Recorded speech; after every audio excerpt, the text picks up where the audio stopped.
Hello everyone, it is me, MrSneakyy today, and we're going over how to increase your alliance proficiency, basically how to improve your alliance as a whole, grow as a alliance, everything you need to know, so stay tuned for more.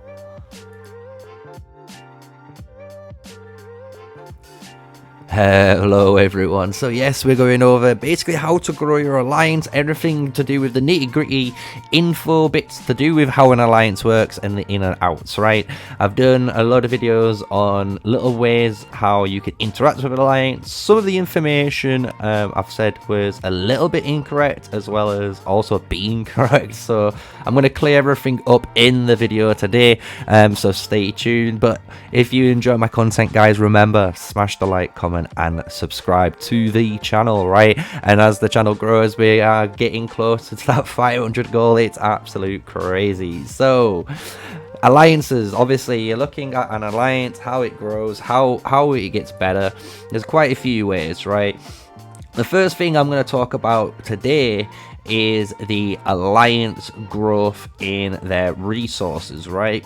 So your alliance needs to gain resources, and the reasoning why is obviously you'll get some resources claimed up at the top, which is really cool. But in order to build towers, for example, I can't cast it some officer here, but it would cost you so much resource as well as so much alliance, like credits or merit. Basically, it's how active the alliance is.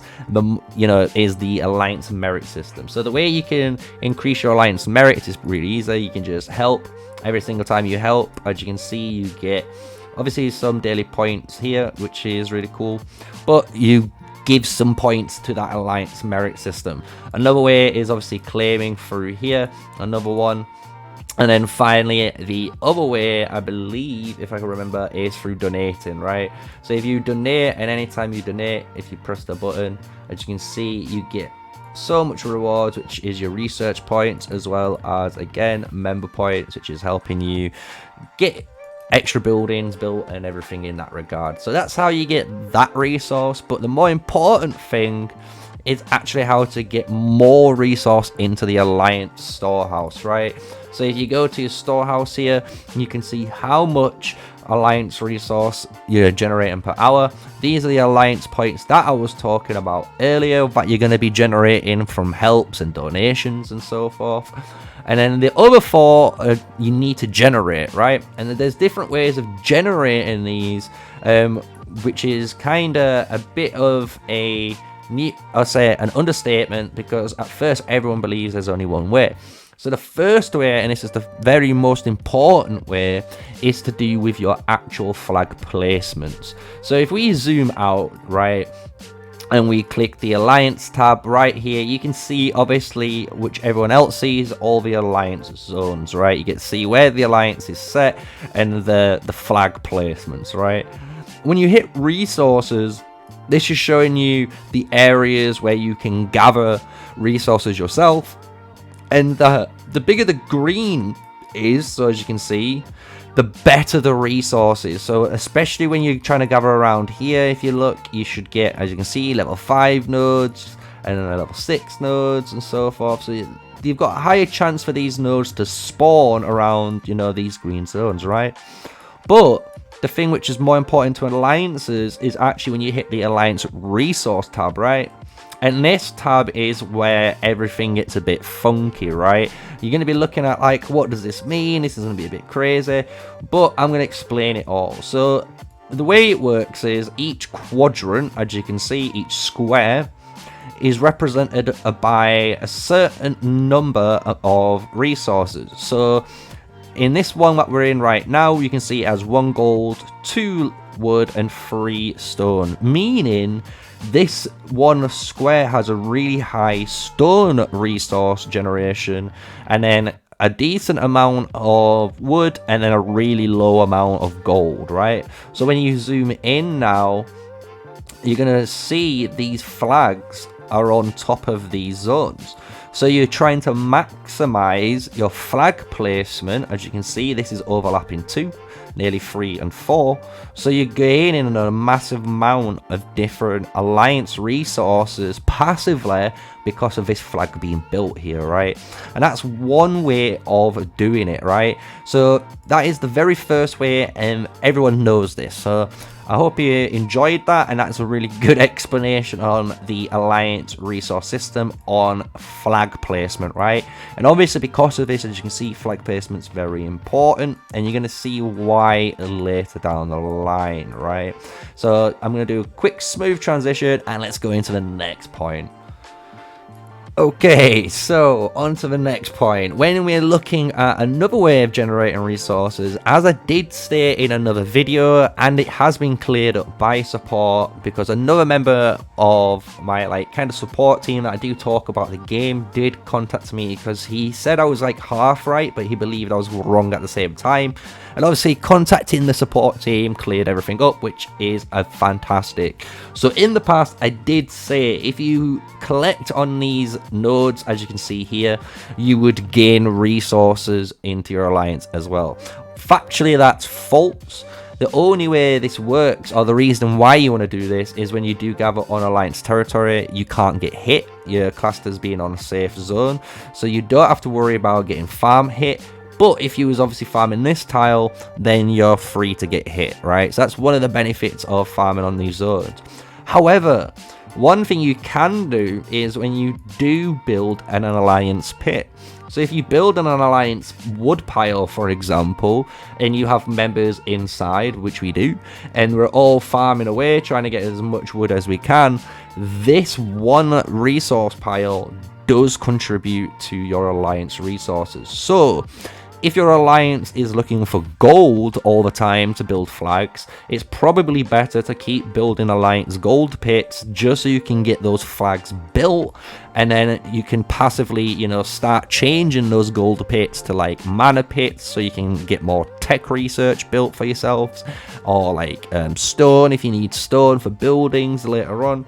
So there's a very, you know, various ways of using this pit, but it is confirmed as by the support team that if you do gather on an alliance resource pit that has been built, you do contribute a certain percentage of that resource to the alliance as well. So that is another way you can gain your alliance some cheeky extra, you know, alliance resources to build those flags, right?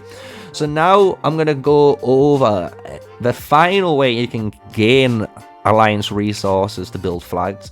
And then I'm going to transition into why it's actually important, right? Because a lot of you guys might be wondering, why am I making such an emphasis on this episode on how to do this? Because a lot of you are a bit confused on how to do it. And as well, some of the information, like I did state earlier, was a bit wrong.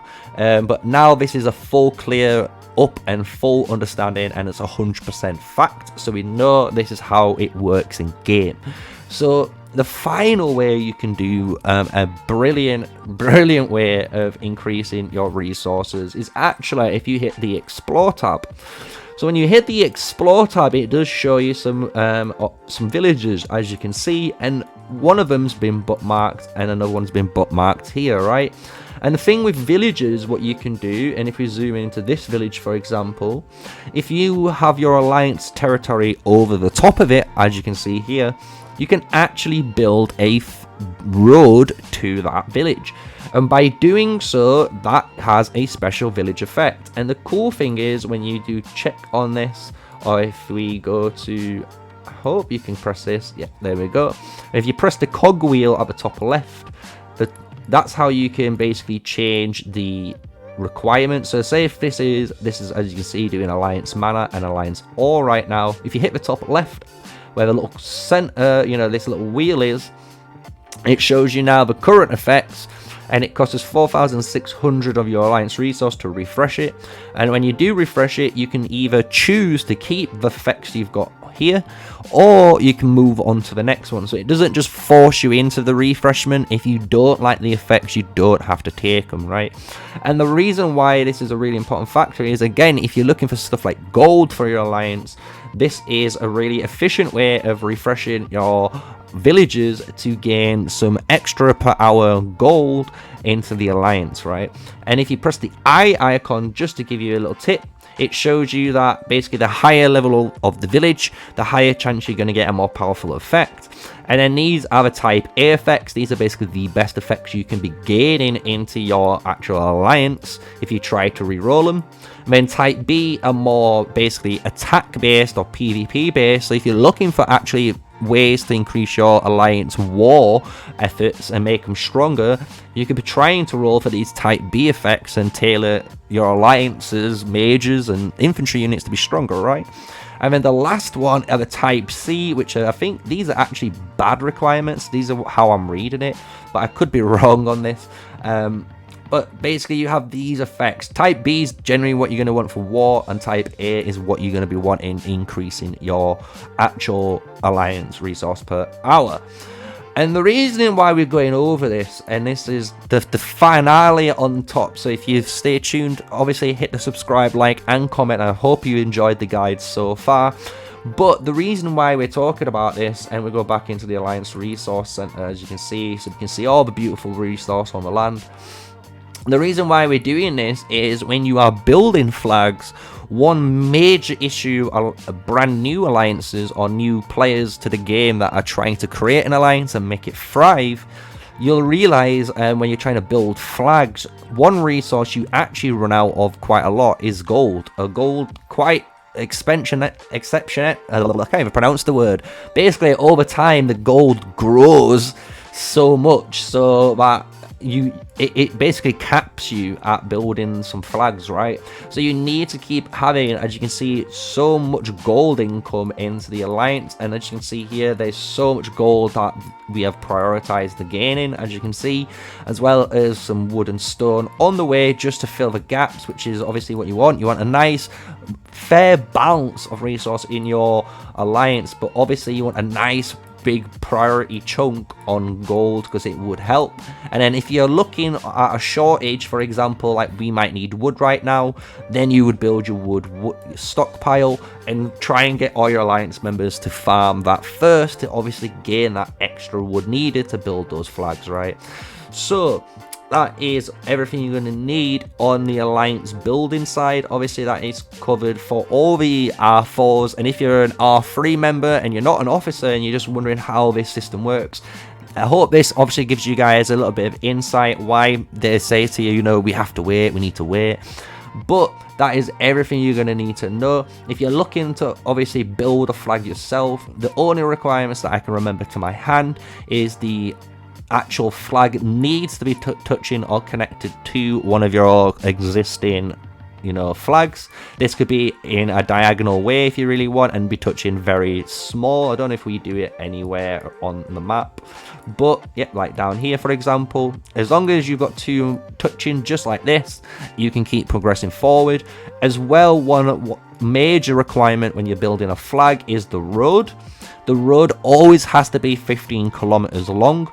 This means you can't, for example, as you can see here, you can't be jumping over certain roads or certain hills or certain rivers if you can't build the road from this flag to this flag, right? But if you can build it, as you can see here, you're allowed to do so. So that is how you need to be building your flags and how the road system works, and basically the little bit of restrictions that you can see in the game. So I hope that is everything you guys need to know on the alliance building, how to grow your alliance in the territory side. If you're looking to obviously how to grow as an alliance in members, that is a completely different discussion for another day, but that is always down to your efforts and how much effort you put in to try and grow as an amazing team and create an amazing family for people to join and create that social experience, right? So that is me, MrSneakyy, finishing it up here with the alliance guide on the PC client yet again, because I do love this PC client, it's so smooth. If you enjoyed the video, smash a like, comment and subscribe guys, and that will be me with the video. Peace out.